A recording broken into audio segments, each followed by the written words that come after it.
Axel Alvarado. Presente. Ashley Aponte. Presente. Carlos Arámbulo. Presente. Ashley Arteaga. Presente. Catherine Bonilla.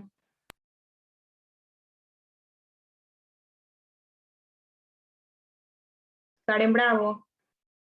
Presente. Diego Bravo. Presente. César Burgos. Presente. Nebraska Calle. Presente. Sergey Centeno. Presente Centeno. Marjorie Chacón. Presente, Chacón. Ghislaine Chilán. Presente. Leandro Duerto. Presente. Noemí Espinosa.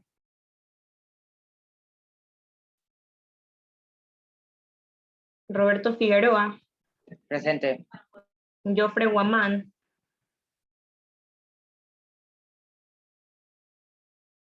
Steven Guerrero. Presente. Valentina Gutiérrez. Presente. Doménica Guzmán. Presente. Francesca Lozada. Señorita, buenas tardes. Damaris Lucas. Presente, señorita, buenas tardes. Jessica Manzano. Presente, señora, buenas tardes. Ashley Marchena. Presente, señorita. Cristel Martínez. Mónica Martínez. David Mejía. Presente. Jayla Morán. Presente. Leonel Mota. Presente. Adrián Paguay. Javier Palacios. Presente. Adamaris Peralta. Presente. Brittany Plaza. Presente.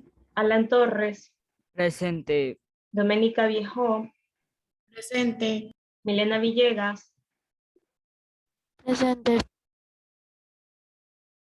Señor, disculpe que no esté presente, sino que el internet es la que me saca del Zoom y vuelvo a entrar.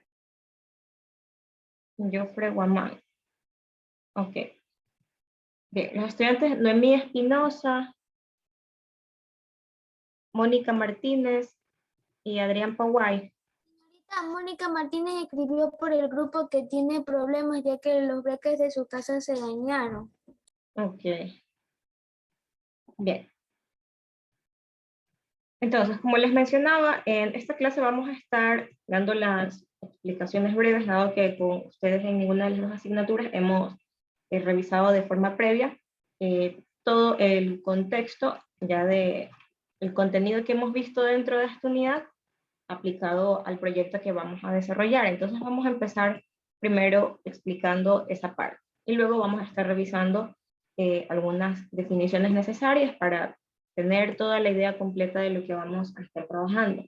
El proyecto de esta unidad de todas las asignaturas consiste en elaborar un plan de emergencia, ¿verdad? Como ustedes ya tendrán conocimiento, en algunas de las otras asignaturas ya les habrán dado la explicación y van a trabajar en un documento ya con una plantilla que su estructura ha sido definida de forma previa, ¿verdad? Para que lo que ustedes vayan trabajando en cada asignatura vayan adjuntándolo y este documento se vaya completando. Es decir, no va a haber una sección que diga matemáticas, lengua, no, sino que ya tenemos la estructura, la portada, el índice, objetivos, introducción, y dentro del desarrollo tenemos algunos subtemas. Y está indicado qué asignatura va a aportar algo para ese subtema. Entonces, dentro de dentro de este esquema que tenemos, las asignaturas que nosotros vamos a trabajar pues son dos, ¿verdad? La de matemáticas y la de desarrollo del pensamiento. En este momento vamos a centrarnos en la de desarrollo del pensamiento. Como ustedes ya saben, esta es la estructura de su plan de emergencia. Nosotros en las dos asignaturas nos vamos a centrar dentro de la parte del desarrollo. En matemáticas vamos a estar elaborando una gráfica que va a representar las precipitaciones del cantón Milagro tomando datos de un instituto que se encarga de registrar esa información, y vamos a tomar un periodo de tiempo que son el periodo de tiempo donde tenemos datos disponibles. Entonces eso lo estaremos explicando con más detalle en la asignatura de matemáticas. Como sabemos, pues el tema que nosotros hemos estado estudiando en esta unidad está relacionado con las funciones y específicamente con elaborar gráficos de funciones, ¿verdad? Entonces nosotros ya tenemos las herramientas para poder hacer eso por la parte de matemáticas.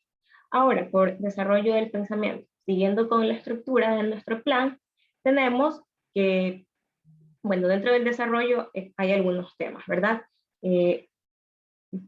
Uno relacionado con las medidas preventivas para las inundaciones, como serán la identificación de las amenazas ante las inundaciones, en matemáticas, elaborar una gráfica con las precipitaciones, es decir, con la cantidad de lluvia que cae en cada mes del año para ese periodo de tiempo, identificando cuáles son los meses donde las precipitaciones son mayores, utilizando los registros del Instituto Nacional de Meteorología e Hidrología. También van a tener como punto también dentro del desarrollo de su plan, como atenuar la situación ante las inundaciones, ¿verdad? Dentro de esta parte, pues, lo que intervienen son algunos organismos, que ya los vamos a estar detallando más adelante. Luego van a tener en la parte de prevención y control de las inundaciones y un plan de contingencia ante posibles inundaciones. Luego tenemos la propuesta de soluciones después de las inundaciones, ¿verdad? Y dentro de esta parte, nosotros vamos a colocar esta parte de aquí. Aquí, bueno, faltó agregarle, pero tenemos de la asignatura de desarrollo del pensamiento, este va a ser nuestro aporte. Vamos a elaborar un esquema gráfico que represente la estructura organizativa, los responsables y las funciones de el plan de emergencia. Entonces nosotros vamos a realizar eso guiándonos de lo que nos dice la Secretaría Nacional de Gestión de Riesgos. Ellos ya tienen todos sus protocolos estructurados, sus responsables y todo lo demás. Entonces, hoy vamos a centrarnos en el estudio de esta parte, pero sabiendo que a lo que nosotros vamos a apuntar finalmente va a ser a elaborar un esquema gráfico con la estructura organizativa. Para que nos quede un poco más clara la idea de qué es lo que vamos a hacer. Al decir estructura organizativa, es algo similar a un, como ustedes pueden conocerlo, un conceptual tal vez, donde tenemos jerarquías. En cada una de esas jerarquías van a haber instituciones u organismos que van a ser responsables de ciertas funciones ante las situaciones de emergencia. Entonces, un esquema de ese tipo es como el que nosotros vamos a elaborar y lo vamos a juntar en esa parte de ahí. Ese va a ser el aporte de la asignatura de desarrollo del pensamiento. Bien, entonces para poder crear nuestro esquema gráfico con esa estructura organizativa, necesitamos conocer un poco más acerca de este tema. Entonces eso va a ser lo que estaremos realizando en la clase de hoy. Vamos a estar pues revisando todo lo que ya existe, todo lo que está establecido, como les mencionaba, por la Secretaría Nacional de Gestión de Riesgos. Como sabemos, nosotros vamos a centrarnos específicamente en las inundaciones, ¿verdad? Entonces, les he preparado un material para que podamos ir revisándolo y entremos también en el contexto del tema del proyecto. Bien, toda esta información la he recopilado de un Plan Nacional de Respuesta ante Desastres, que se lo puede encontrar en la página de la Secretaría de Gestión de Riesgos. Es un documento bastante extenso, aproximadamente unas 400 páginas, porque es bastante completo. Habla acerca de los procedimientos para todos los casos. Entonces yo he tratado de tomar la información relacionada con nuestro tema en específico. Entonces, para poder introducirnos a la parte nuestra de las inundaciones, necesitamos saber, en primer lugar, que existen algunos eventos denominados peligrosos y que tienen diferentes naturalezas. Específicamente vamos a centrarnos en las amenazas naturales.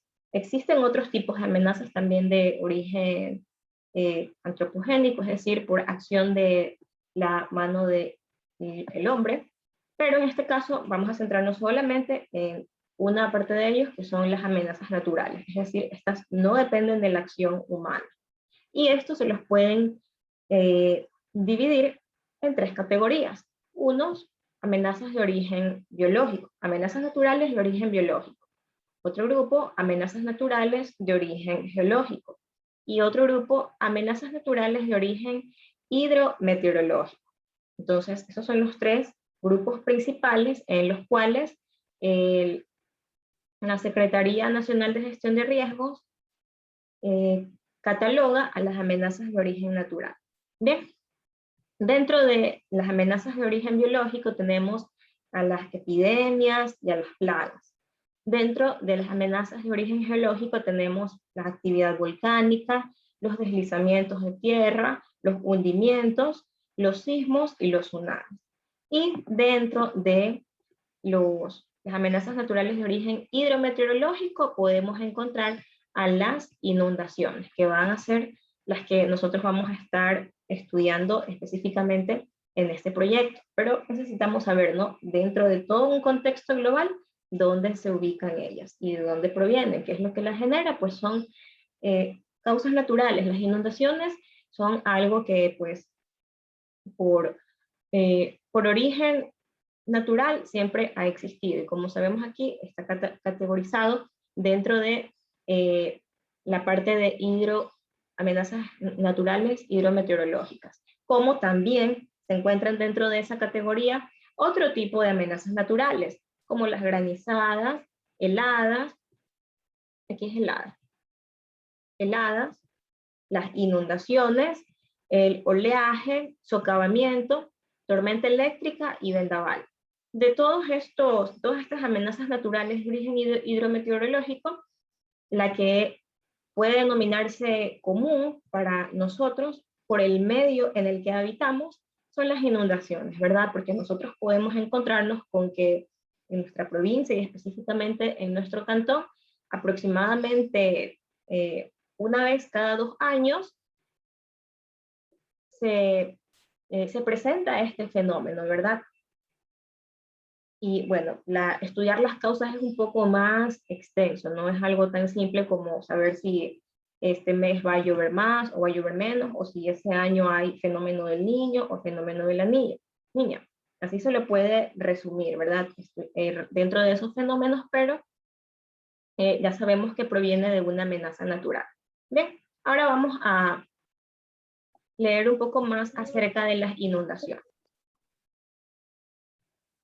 Tenemos que el fenómeno de las inundaciones en el Ecuador es un problema complejo de incidencia meteorológica, oceanográfica e hidrológica, es decir, se combinan estos tres aspectos y se da origen a una inundación. No es causa de un solo aspecto, sino en este caso de tres.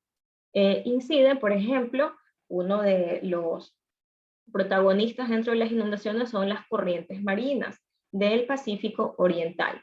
Esto depende mucho de la dirección de los vientos sobre los mares, que ellos definen las corrientes marinas. El debilitamiento de los vientos alisios, mayor evaporación impuesta por las elevadas temperaturas y el efecto orográfico de los Andes. También aquí influye mucho la geografía que tenemos nosotros dentro del país, originando intensas y persistentes precipitaciones.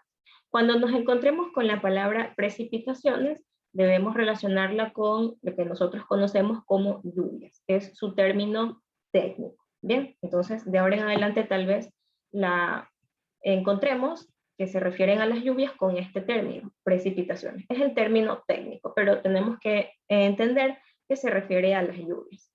En lo hidrológico es un problema de mecánica fluvial, en el que intervienen fenómenos como el desbordamiento de los ríos, que podemos identificar que es una causa común en nuestra ciudad, ¿verdad? Siempre que se presentan precipitaciones intensas, lo que sucede con los cauces es que se llenan y empiezan a desbordar, y ahí es que toda la parte más baja de la ciudad empieza a llenarse de agua en las calles, ¿verdad? Y eso sumado a que existan problemas en cuanto al sistema hidrosanitario de la ciudad, pues ahí también se juntan dos problemas y se hace un poco más grande la situación de riesgo. Luego también tenemos otra causa, la acumulación de aguas lluvias e influencia de las mareas. Cuando ustedes han podido recordar, hace no muchos años, que se han encontrado las inundaciones más fuertes que han existido, es porque se han combinado estos tres fenómenos en un mismo momento. El desbordamiento de los ríos, la acumulación de las aguas lluvias. ¿Por qué razón? A veces una de las razones puede ser que efectivamente, como común es, que se encuentren llenas de basura, ¿verdad? Los lugares que son para que el agua y lluvia evacúe y vaya a la red principal, ¿verdad? Y se pueda evacuar y se evite la inundación. Así es como debería funcionar el sistema. Pero hay ocasiones en las que también está este fenómeno, influencia de las mareas. Esto tiene mucho que ver. Sabemos que el agua que se recopila por las alcantarillas que nosotros conocemos, su deposición final se va a encontrar en el mar, pero a veces sucede cuando existe una marea alta, y dependiendo de cómo esté esa salida hacia el nivel del mar, hay veces en que debido a las altas mareas está obstruido. Entonces no hay cómo evacuar toda esa cantidad de agua recopilada de las redes de alcantarillado de las ciudades que van hacia el mar. No tienen cómo salir porque la marea se encuentra por encima del nivel de ese desagüe. Entonces ahí es cuando nos encontramos con este fenómeno, ¿verdad? Que si incluso ustedes pueden verlo, el agua empieza a salir de las alcantarillas. Es porque no tiene un punto final para depositarse como pues sería lo correcto que funcionara. Entonces, cuando nos encontramos que se vuelve crítica la situación, es porque se juntan esos tres fenómenos posiblemente en un mismo instante. ¿Ven? Y si se podrán dar cuenta, demora algunos días, ¿verdad?, en que se pueda evacuar a veces toda esa cantidad de agua. En primer lugar, porque las precipitaciones intensas, es decir, las lluvias fuertes, continúan, ¿verdad? Hay veces que no deja de llover, a pesar de que ya el río desbordó, ya tenemos un segundo problema, y a pesar de que no existe una forma de evacuar el agua, sino que existe esa acumulación de aguas lluvias, ¿verdad? Y además de eso, continúa la marea alta. Entonces, hasta que todo ese ciclo pueda restaurarse, que ya baje la marea, que ya deje de llover tan intensamente, nos vamos a encontrar dentro de esa situación de emergencia que puede durar entre días e incluso a veces semanas, ¿verdad? Bien, entonces aquí tenemos una explicación, ¿verdad?, general de todo este fenómeno. Las inundaciones en Ecuador se presentan de manera recurrente. ¿Por qué razón? Como les acabo de mencionar, porque tenemos muchos fenómenos, ¿verdad? No solamente depende de una sola causa, especialmente en las cuencas bajas del litoral ecuatoriano. El litoral ecuatoriano se refiere a nuestra región, ¿verdad?, a la costa. Y nosotros estamos dentro de esa región, entonces es una razón también para que dentro de nuestro medio sea bastante frecuente encontrarnos con inundaciones. Y al decir cuencas bajas, ¿a qué se refiere? Bueno, este tema ya es un poco más técnico, se refieren a cuencas hidrográficas. Si ustedes conocerán la geografía del país, se encuentra dividida de acuerdo a muchos aspectos, ¿verdad? Ustedes si alguna vez han dibujado un mapa, el Ecuador, lo habrán dibujado mapa regional, ¿verdad? Y lo dividen en regiones. Habrán dibujado algún mapa provincial, lo dividen en provincias, un mapa cantonal, dividen tal vez alguna provincia en sus cantones. Asimismo, el Ecuador se lo puede dividir dependiendo de muchas variables, ya sea por cantones, por provincias, por regiones y también por cuencas hidrográficas. Es una división que considera la topografía que tiene el terreno y cuáles son los ríos que aportan caudal a un solo río principal. si nosotros podremos recordar de los ríos que nosotros conocemos, los que tenemos más cercanos, pues el río de la ciudad de Milagro no es un cauce principal, él simplemente aporta agua a un río que es mucho más grande que él. Y finalmente todos estos, toda el agua, ellos la terminan asimismo depositando en un río de orden superior y de orden superior. Y esos ríos de orden superior son los que depositan todo su caudal a el mar. Entonces, por esa razón, aquí también nos encontramos con las cuencas bajas, son las que están dentro de nuestra región.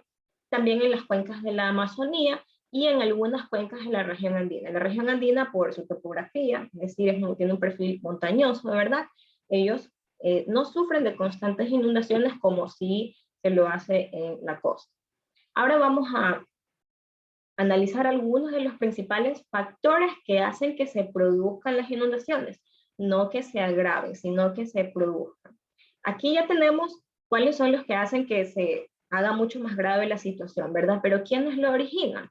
Tenemos resaltado la principal y pues sería la más lógica de todas, precipitaciones estacionales excepcionales. ¿Por qué razón? Sabemos que cada periodo de tiempo existen lluvias mucho más intensas que años anteriores, ¿verdad? Hay años que podemos observar, podemos notar que existe una sequía, es decir, que no hay muchas lluvias en la época que se considera más lluviosa del año, pero también hay unas que sí son muy intensas, es decir, alcanzan sus valores máximos dentro de todo un periodo de estudio. Entonces se denominan precipitaciones estacionales excepcionales. Luego tenemos al denominado fenómeno del Niño, que tal vez habremos escuchado mucho acerca de él, ¿verdad? Tenemos mucha información que en el año 97 y 98 este fenómeno generó pérdidas de 2.000 millones de dólares. Son fenómenos que realmente afectan a la situación del país y de nuestra región de forma más grave. También, lo que les mencionaba, una limitada capacidad de evacuación de los sistemas de drenaje en las ciudades, ¿verdad? Ese es un problema a nivel cantonal y también en los sectores rurales pues no existe realmente sistemas de recolección ni de aguas lluvias, a veces no hay ni de aguas residuales, ¿verdad? Represamiento de ríos, aquí también pues conocemos que esa es una de las causas dentro de la ciudad, ruptura o desbordamiento de represas y represamientos, efectos asociados a volcanes, ese no es muy común aquí dentro de la costa, que nos produzca inundaciones, no. Penetraciones marinas, marejadas y tsunamis, eventos meteorológicos extremos y ocupaciones de terrenos en zonas inundables. Este también es un factor bastante común, porque a veces los asentamientos poblacionales suelen darse en terrenos que todavía no se encuentran lotizados, ¿verdad? Simplemente se encuentra un área grande y todavía no se ha adaptado esa zona con los recursos básicos necesarios para que puedan pues, tener un adecuado funcionamiento de todos sus sistemas, tanto recolección de basura, alumbrado eléctrico, agua potable, aguas lluvias, aguas residuales, ¿verdad? Esos son los servicios básicos que se necesitarían dentro de una zona para que se pueda considerar habitable. A veces el procedimiento ocurre de forma contraria, ¿verdad? Primero se encuentra el terreno, personas empiezan a habitarlo, ya se convierte en una zona poblada y luego se pide pues a los encargados que les provean los servicios básicos, pero estos sectores en todo ese tiempo en el que ellos puedan llegar a desarrollar todo ese sistema que necesitan para pues tener sus funciones básicas, si están sometidos a lluvias, van a sufrir mucho más que en las zonas donde ya se encuentra un sistema de drenaje un poco mejor, ¿verdad? Entonces, esas también, si ustedes habrán podido observar tal vez en las noticias, siempre son los sectores que tardan más en recuperarse, porque ellos pues la única forma de, no tienen una forma de evacuar mediante un sistema de drenaje toda esa agua proveniente de las inundaciones, ¿verdad? Sino que simplemente mientras el río haya desbordado y mientras el suelo no haya absorbido todo el exceso de las precipitaciones, van a mantenerse inundadas. Bien, entonces pues ya hemos estudiado un poco acerca del contexto, ¿verdad? De mucha parte técnica y teórica de lo que necesitamos conocer para identificar el problema, ¿verdad? Ahora, bueno, y desvío de causas naturales. Como yo les mencionaba, el Sistema Nacional de Gestión de Riesgos conoce de esta causa y tiene definida una estructura y una organización para coordinar cuál es la respuesta, es decir, la forma en la que se va a actuar ante emergencias y desastres. No los categoriza por qué se hace en una inundación, qué se hace en tal cosa, sino que los tiene categorizados en función de el nivel de amenaza. Bien, tenemos que los comités de operaciones de emergencia, o también conocidos como, por sus siglas, COE, que lo habrán escuchado mucho dentro de la pandemia, ¿verdad? Son componentes del Sistema Nacional Descentralizado de Gestión de Riesgos, que tienen como responsabilidad plantear y mantener la coordinación y operación conjunta entre diferentes niveles y funciones.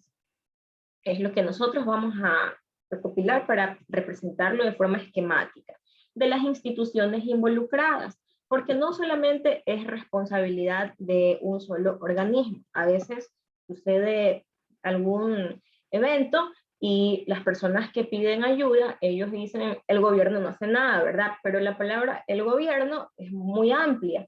A veces no es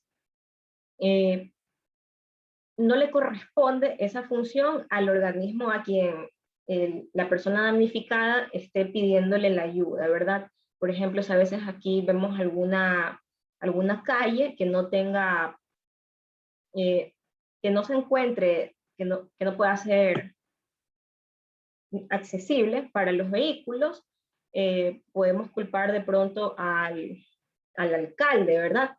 El alcalde no ha hecho nada, pero tal vez no conocemos que el orden de esa vía no se encuentra dentro de las funciones que le competen a el GAD municipal, sino que le competen a la prefectura del Guayas, por ejemplo, para hacerles una comparación, ¿verdad? Asimismo, cada organismo tiene sus funciones, no importa que se encuentren dentro de una ciudad.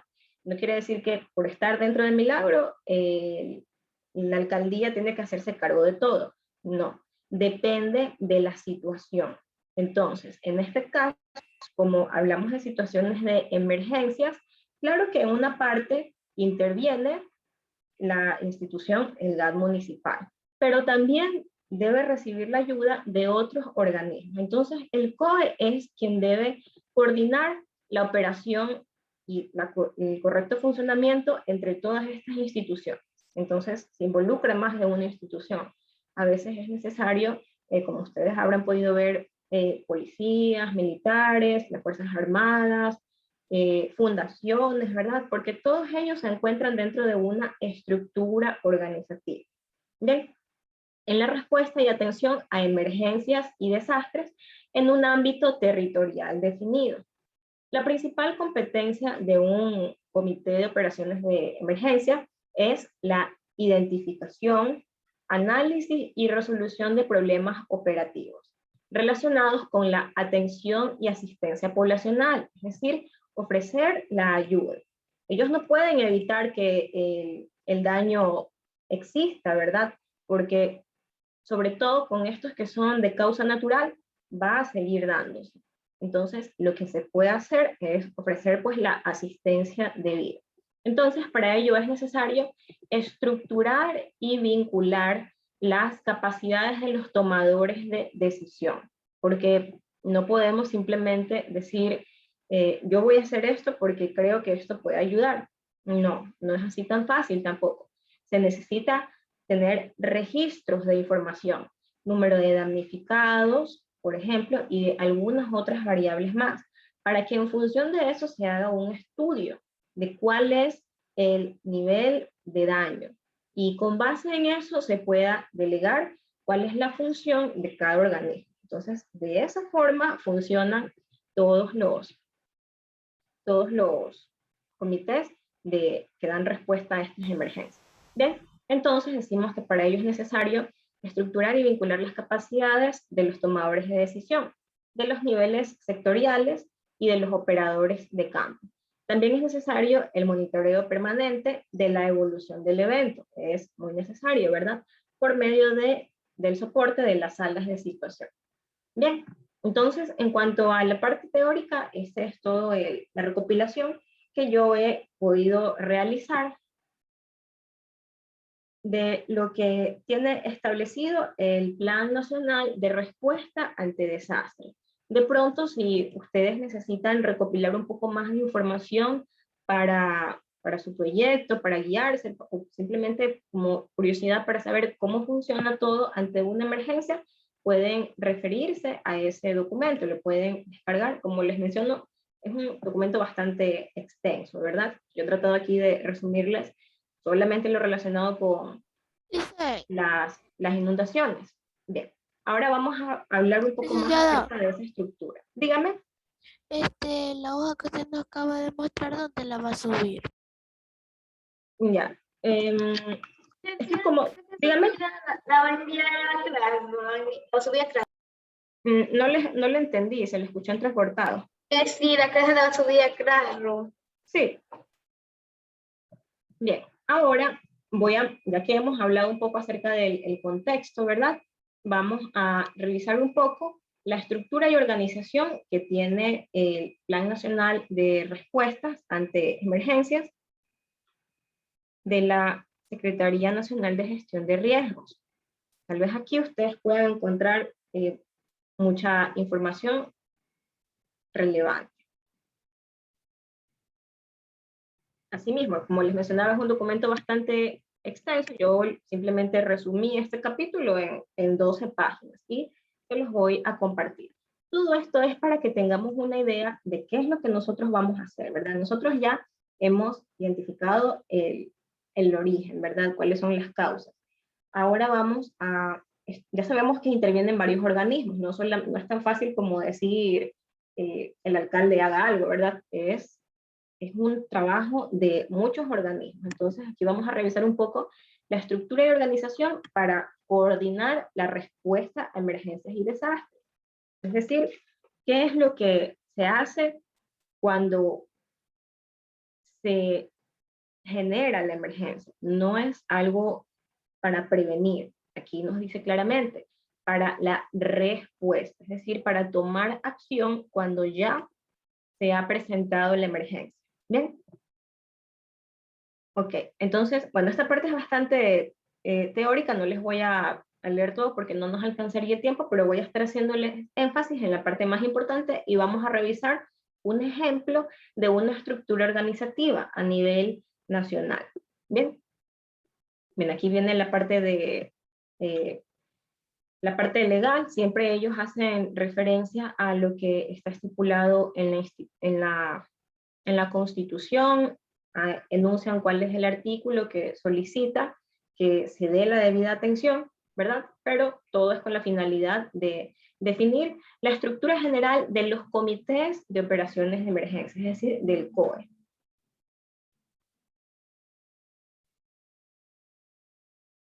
Bien, entonces, ¿cuáles son las funciones que debe tener el COE y qué es lo que debe asegurar en situaciones de emergencia? Ellos deben asegurarse de que en una situación de emergencia las personas tengan todo lo que se menciona aquí. Bien, es decir, respaldado en la Constitución, garantizando el derecho a una vida digna, porque a pesar de que en algunas situaciones nos encontremos en emergencia, no podemos renunciar a ese derecho, ¿verdad? Sabemos que de acuerdo a la Constitución los derechos de una persona son inalienables, es decir, son irrenunciables, nadie te los puede quitar. Entonces es obligación, es deber del COE vigilar que las personas en situaciones de emergencia sigan teniendo derecho a una vida digna. ¿Y cómo podemos nosotros definir derecho a una vida digna, verdad? En situaciones normales, pues podemos decir que la mayoría sí tenemos una vida digna mientras tengamos nuestras necesidades básicas, pero cuando nos encontramos en una situación de emergencia, ahí a veces hay que tratar de priorizar, ¿verdad? ¿Cuáles son realmente esenciales para que se asegure que una persona tenga una vida digna? Y con base en eso se han definido estas...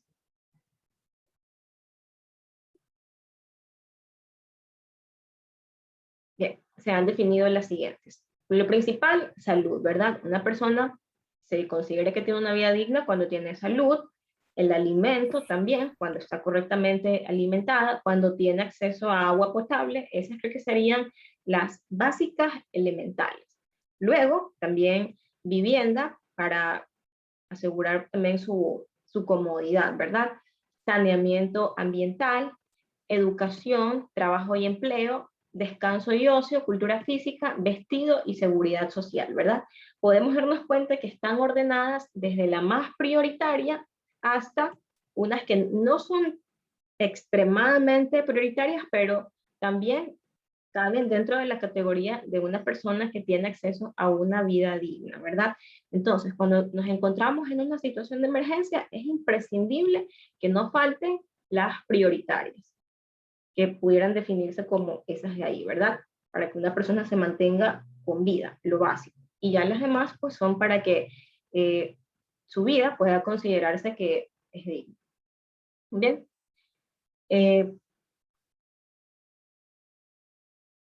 Nosotros no podemos esperar a que pase la emergencia y en ese momento recién preguntar a los organismos qué es lo que hay que hacer.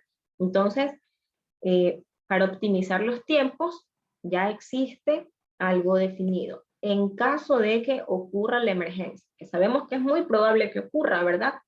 Ya existe una estructura general de los comités de operaciones de emergencia.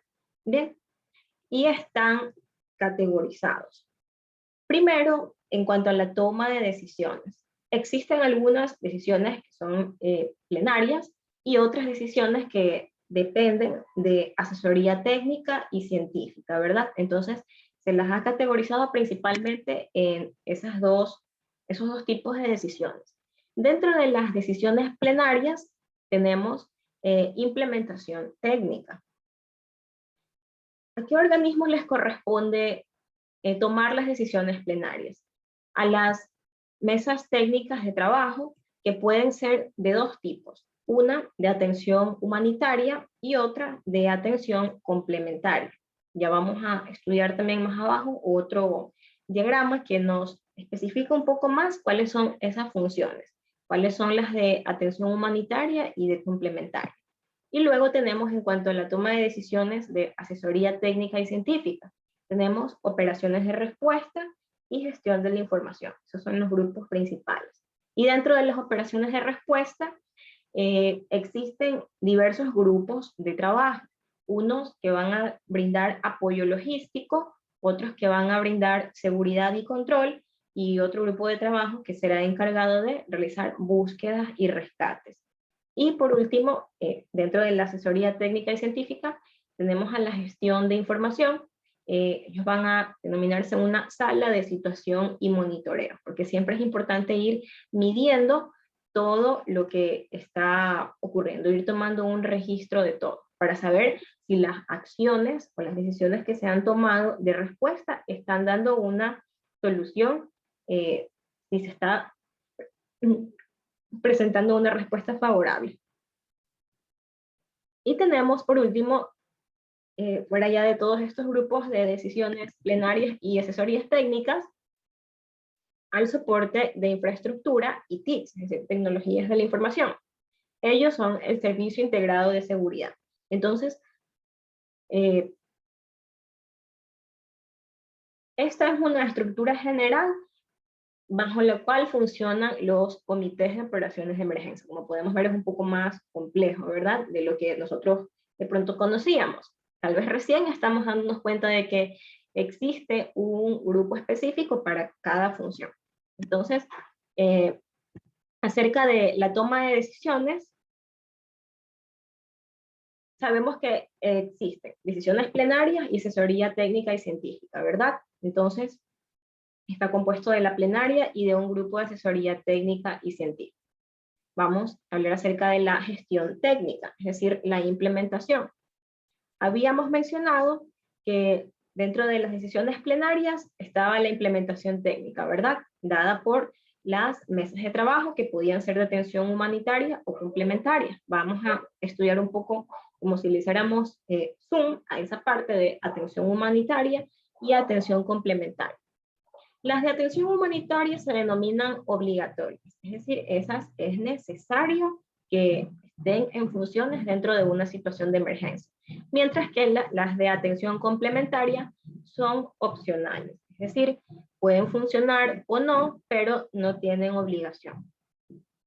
Entonces, ya sabemos que existen mesas técnicas de trabajo, que ellos tienen pues una función de tomar decisiones plenarias dentro de la parte de implementación técnica.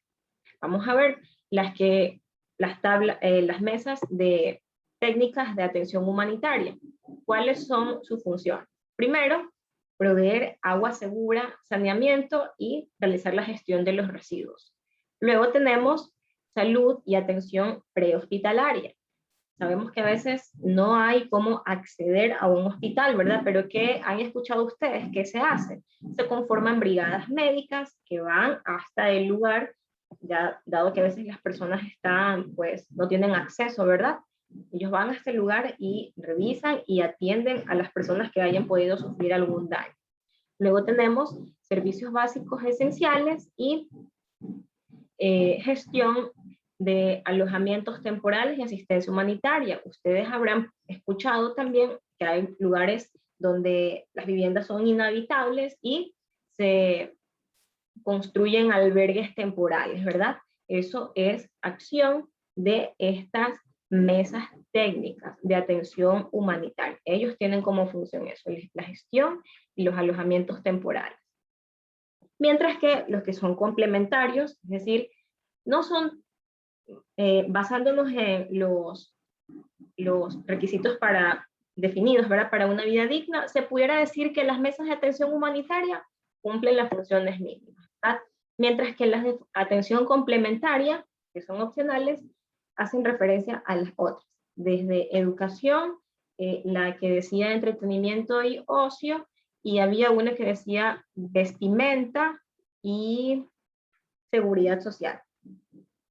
Estas de aquí las atiende la mesa de atención complementaria. Y aquí las podemos ver. Educación en situación de emergencia.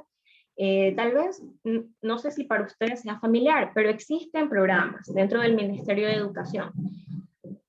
Hay escuelas hospitalarias. Hay profesores encargados de asistir a un hospital donde hay estudiantes que se encuentran internados, que no están en sus casas y tampoco pueden asistir a las escuelas, y ellos las clases se las dan dentro del hospital. Entonces, ese sería un ejemplo de atención complementaria, tratando de suplir esa necesidad. Luego tenemos medios de vida y productividad. Esa sería hacia la parte que nos decía entretenimiento y ocio, ¿verdad? Y tal vez puedan ser programas culturales de entretenimiento para las personas que se encuentren de pronto dentro de un albergue, ¿verdad? Tengan pues una forma de poder de cierto modo distraerse de la situación difícil que estén atravesando. Y por último tenemos infraestructura esencial y vivienda. Existen algunos programas que se encargan de construir viviendas, de donarlas, ¿verdad? No sé si ustedes habrán podido escuchar de algunas fundaciones que se dedican a eso. Pues ellos están cumpliendo esa acción complementaria de infraestructura esencial y vivienda, y se denomina pues una mesa técnica de atención complementaria. Y es opcional dentro de lo que estipula el COE para la toma de decisiones plenarias dentro de la parte de implementación técnica. Bien, Entonces ya hemos podido ir estudiando un poco más a fondo cuál es la función de cada uno de estos organismos, ¿verdad? Ahora, aquí nunca se ha hablado del lugar donde ocurran, ¿verdad? No nos dice que todo esto debe pertenecer a la municipalidad del cantón ni a la prefectura, ¿verdad? Simplemente son brigadas que se encuentran funcionando y donde ellos identifican que existe una emergencia, pues deberán dar la respuesta. Luego, dentro de la parte de operaciones de respuesta, es decir, volviendo a la toma de decisiones de asesoría técnica y científica, en la parte de operaciones de respuesta teníamos los grupos de trabajo, ya no son mesas técnicas, son grupos de trabajo, de apoyo logístico, de seguridad y control y de búsqueda y rescate. ¿Cómo funcionan ellos? Este esquema nos lo muestra. Tenemos las operaciones de respuesta. Este gráfico que nos dice que están enlazados, que funcionan todos de forma simultánea, ¿verdad? Podemos leer un poco acerca de las operaciones de respuesta. Es un componente que tiene finalidad de brindar el soporte logístico, la seguridad, el control y la vigilancia de las acciones de evaluación inicial, primera respuesta, ayuda humanitaria y atención integral en la población. Entonces, identifica los planes de seguridad, las restricciones para el soporte de atención y las limitaciones en las soluciones de los problemas para darles a conocer al componente de gestión técnica. Entonces, ellos lo identifican, son operaciones de respuesta y a quién se lo dan a conocer, al componente de gestión técnica. Vamos a identificar cuál era el componente de gestión técnica. Aquí tenemos, ¿verdad? Asesoría técnica y científica. Entonces, ellos son los encargados de esas operaciones de respuesta. Y ahora vamos con los de gestión de la información, sala de situación y monitoreo.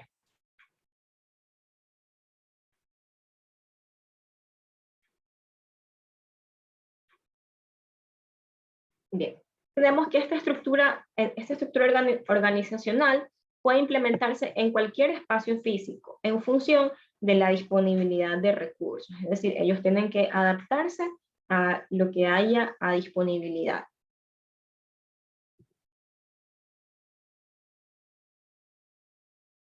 O también pueden preestablecer espacios permanentes diseñados y equipados que se cumplen con las condiciones para un adecuado trabajo del COE. Estos espacios físicos permanentes, temporales o improvisados se los identifica con el nombre de salas de crisis. ¿Y cuál es su funcionamiento?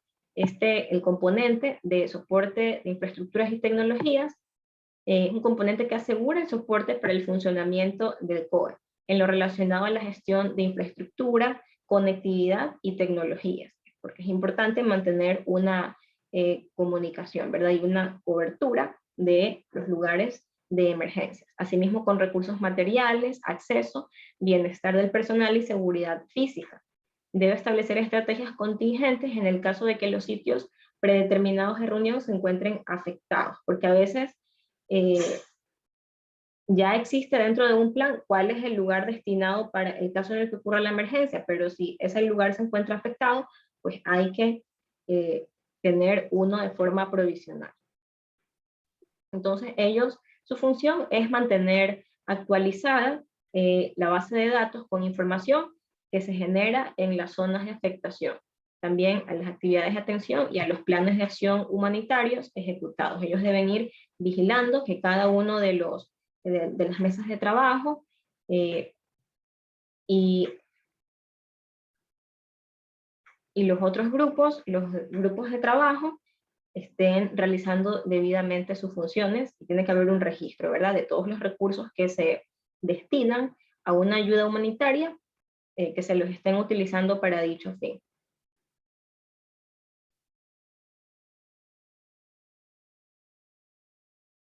Bien, entonces eso es todo lo que podemos nosotros estudiar en cuanto a los actores dentro de una situación de emergencia. Como hemos podido observar, no está categorizado de acuerdo a la emergencia, está categorizado de acuerdo a los organismos responsables dentro de cada fase y de cada función.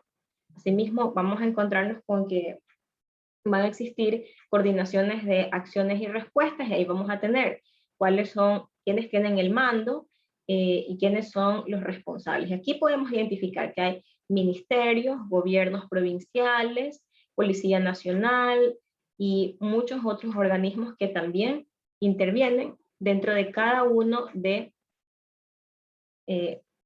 los puntos de acciones de respuesta. Tenemos en cuanto a estructura de mando y control, hay autoridades de coordinación técnica y coordinación técnica. En cuanto a niveles de respuesta, tenemos algunos, ¿verdad? Puede ser operativo, táctico y estratégico político. Y ellos actúan en función de ¿quién? De el nivel de la emergencia. Emergencia de baja complejidad, emergencia de moderada complejidad, emergencia de alta complejidad, desastre y catástrofe. ¿Y cómo podemos saber? De acuerdo, cuál es la coordinación a nivel local, comunidad, a nivel local, parroquial, a nivel cantonal, provincial. Y esto se da cuando en situaciones que superan las capacidades locales y cantonales y ya requiere de apoyo provincial. Entonces sí existe una jerarquía, ¿verdad? Esta parte específicamente nos da la información para nosotros saber qué nivel de respuesta se debe tomar ante la emergencia dependiendo de la clasificación, si es que es una emergencia de baja, moderada o de alta complejidad, o si es que es un desastre. Entonces, para poder identificar eso, si nosotros tenemos que, por ejemplo, las inundaciones que se dan a nivel cantonal, se encontrarían dentro de esta estructura, ¿verdad? Emergencias se denominarían emergencias de alta complejidad, serían de nivel de mando y control táctico, y su descripción sería que son situaciones que superan las capacidades locales. A veces ya el GAT cantonal no tiene cómo cubrir todo y necesita que haya un apoyo de parte del gobierno provincial. Entonces, podemos concluir por hoy que el nivel de respuesta que se debería dar ante una situación de emergencia ocasionada por inundaciones sería, de acuerdo a esta categoría, un nivel 3, ¿verdad? Dentro de ese nivel de respuesta podemos ubicar, de acuerdo a lo que dicta el Sistema Nacional de Gestión de Riesgos. Bien. Ok, entonces vamos a quedarnos hasta aquí. Hoy hemos revisado mucho la parte técnica que necesitábamos conocer, y en la próxima clase vamos a estar elaborando nosotros un esquema utilizando todos estos actores que hemos definido el día de hoy para adjuntarlo dentro de nuestro plan de emergencias ante inundaciones dentro de un cantón. Bien, nos vemos aquí en la próxima clase. Les deseo que tengan una buena tarde y que pasen bien. Dígame. Lo que nos mostró lo último, lo Por hacemos Classroom. Por Classroom les voy a enviar toda la información para que la tengan a la mano. Señorita, para ya, podemos ya, o sea, usted nos va a enseñar cómo hacer el trabajo. Sí, en la próxima clase vamos a trabajar ya en elaborar el esquema. Licenciada, chao. Ok, paso bien. Licenciada.